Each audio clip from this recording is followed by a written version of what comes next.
If you want to become the best version of you possible, one thing that you absolutely must give up is trying to be spiritual. So important to let this go. Why? All right. The first thing is you are spiritual by nature.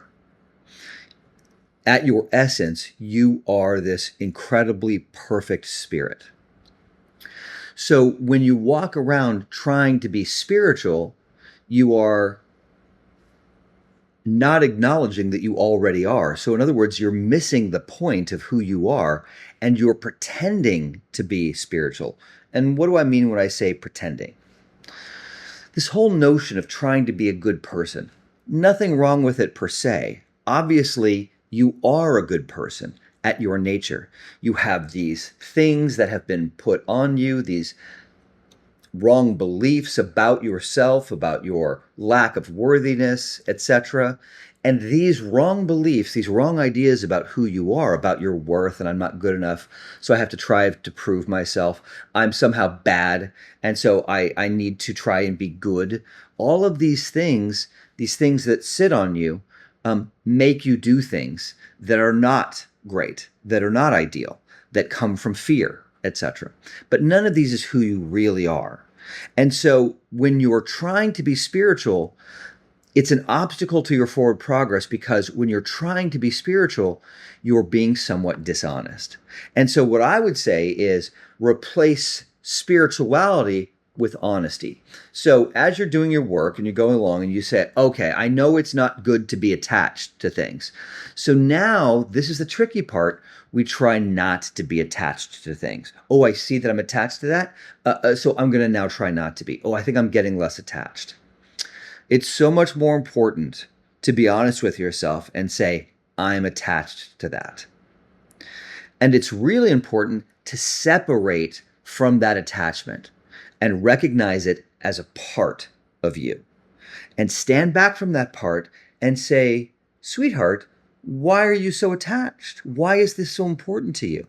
And what you're going to find out is it's going to come from some sort of sense of lack about yourself. I'm not enough. I don't have enough. I need more in order to be loved or to be liked. Something along those lines.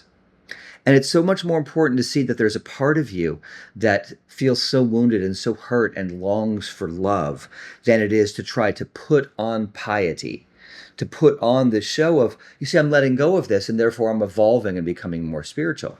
So trying to be spiritual is actually getting in the way of recognizing and seeing your true spiritual nature already. All right. So what does this look like on a day-to-day basis? How does this work? Well, you need to watch yourself. You need to see. I'd say most importantly, you need to feel. If a feeling is coming up that is not this centered bliss, right, then it is some part of you that has taken over control of the car. A lot of times I say it's like the 2-year-old or the 3-year-old driving the car. So what's more important than trying to be good is listening. Somebody sent me a video of this enlightened master guy saying, you know, that the most important thing to achieve enlightenment is listening. And I'm like, I'm always saying, that's what I'm saying all the time, is listening, right? Is listening and perhaps seeing, right?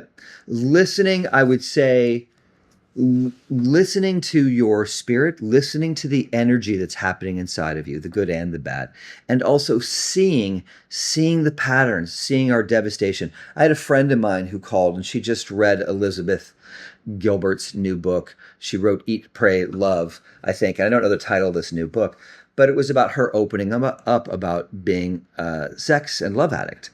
And my friend said, I didn't know I had this. This is me. And so she became aware. She saw sort of her sickness, if you will. She saw where she's bound in this way. And if she looks back, she's known it for decades now, but couldn't quite see it. And now it's out in the open. That's fantastic.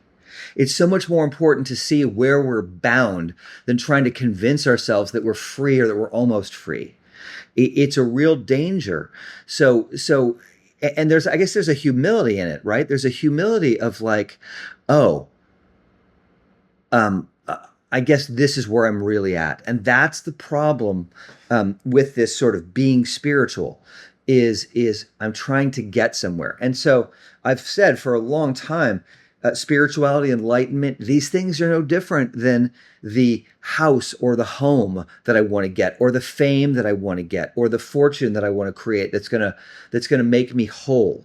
This notion of I'm going to get to that level of spirituality where I'm free, this is an illusion because you're free already, right? You just now have something that's come along, a part that has taken over, a 3-year-old that is driving the car that says, you are not free already. And now you have to do some work to get free. The only work you have to do to get free is to realize that you're free already and that you have voices in your head that try to convince you that you are not free. So, if any of this resonates for you, if you get any value from these talks and these discussions, please do me a favor, go down and like and subscribe so that I can create more videos for you and for others. I'd greatly appreciate that.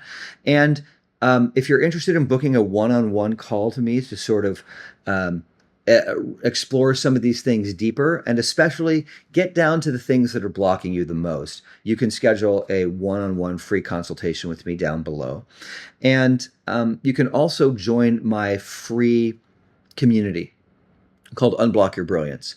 We have all sorts of 5-day challenges and workshops and different things that are all free, and you can come in there and just soak these up about finding your true purpose, about developing your intuition. All of these things are covered in detail. So by all means, come and check them out. And just, stay tuned for the next video. Yeah? And we'll talk again soon. Cheers.